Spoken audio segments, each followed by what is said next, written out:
પરીક્ષિત રાજા કથા સાંભળે છે. તમે બધા જાણો છો એનું મૃત્યુ ટળ્યું નથી કથા સાંભળવા. 7મા દિવસે તક્ષક કરડવાનો હતો, એ 7મા દિવસે જ આવ્યો. એમાં ફેરફાર કાંઈ ન થયો. મૃત્યુ પણ થયું, પણ ફરક શું પડ્યો? ફરક એટલો પડ્યો કે રાજા પરીક્ષિતે કીધું કે એક વસ્તુ મને સમજાણી કે હું શરીર નથી, હું આત્મા છું, અને એટલા માટે આત્માનું તો મોત હોય જ નહીં. અત્યારે હું બ્રહ્મમાં પ્રવિષ્ટ બની ગયો છું. મને તમે નિર્ભય બનાવ્યો. નિર્ભય એટલા માટે બનાવ્યો, અત્યાર સુધી મને મોતનો ભય હતો, હવે નીકળી ગયો, કારણ કે મરવાનો જ નથી. શરીર તો ઘણી વાર આ સંસારમાં આવ્યું, ઘણી વાર ગયું, હું તો આત્મા છું. એટલે ભાગવતનું જે મૂળ લક્ષ્ય છે આ વિવેક છે. તો મહારાજ અમને બતાવો કે વિવેકને પ્રાપ્ત કરવા માટે શું કરવું જોઈએ. સુત પુરાણીએ કહ્યું છે કે પ્રીતિ શવનક ચિત્તે તે, તમારા ચિત્તમાં કથાના પ્રત્યે ખૂબ પ્રેમ છે, માટે હું તમને કથા સંભળાવું છું. કેવી કથા સંભળાવું? સર્વ સિદ્ધાંત નિષ્પન્ન.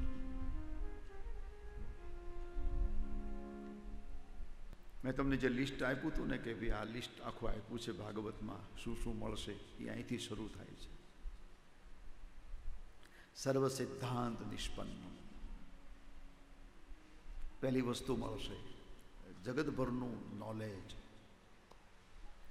Common sense. સર્વ સિદ્ધાંત નિષ્પન્ન. આ સંસારમાં શું છે, ભૂગોળ, ખગોળ, ભાગવતમાં કોઈ વિષય અછૂત નથી, બધા વિષયો ભાગવતમાં છે. અને બીજું, સંસારના ભયનો વિનાશ થશે. આ કથા સાંભળવાથી આ મળશે. માણસ સતત ભયમાં જીવે છે, ભયમાં. કારણ વગરનો બ્લડ પ્રેશર વધારીને બેઠો છે.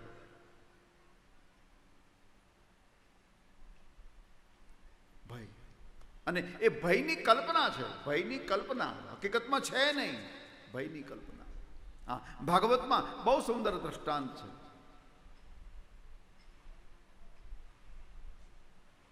આ જગતના જે 3 પ્રકારો બતાવ્યા છે, એમાં એક સત્ય જગત, એક બિલકુલ મિથ્યા છે, બધું સાવ ખોટું છે, એક ઈ જગત છે.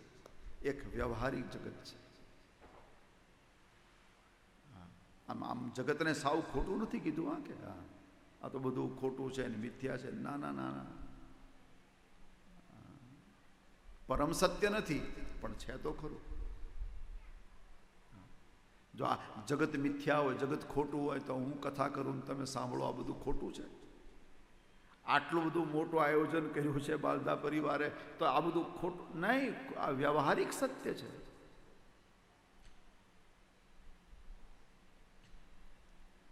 હા, રહેવાનું નથી એટલે એ પરમ સત્ય નથી. પરમ સત્ય ઈશ્વર છે, પણ વ્યવહારિક તો જરૂર છે. તો આ વ્યવહારિક જગતમાં માણસ ભયગ્રસ્ત છે.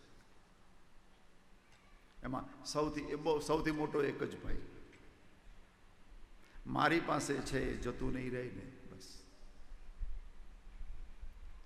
પછી આમાં ઘણું બધું આપણે ચર્ચા કરી શકાય. પછી સંપત્તિ હોય, સંતતિ હોય, શરીર હોય, છેલ્લે માણસને એક ભય તો હોય જ કે ક્યાંક મારું આયુષ્ય પૂરું તો નહીં થઈ જાય.